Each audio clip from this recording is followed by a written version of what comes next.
Şeşir. Deyir mənim səndən uzaqlarda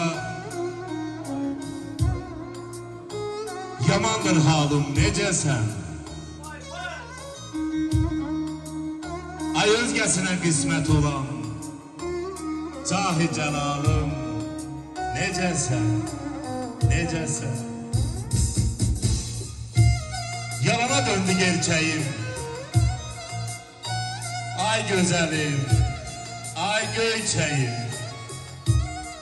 çəmənim, çölüm, çiçəyim, ay tətəyim balım, necəsən, necəsən?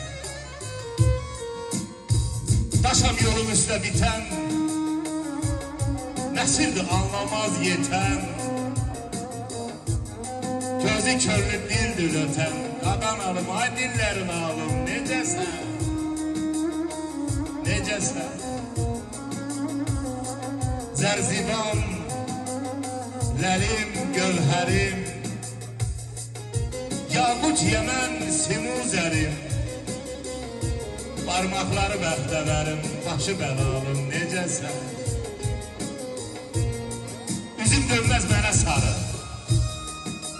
yarı, öz ömrümdən yarı, ay İbrahimin sitəmkarı, necəsən zalım, necəsən, necəsən?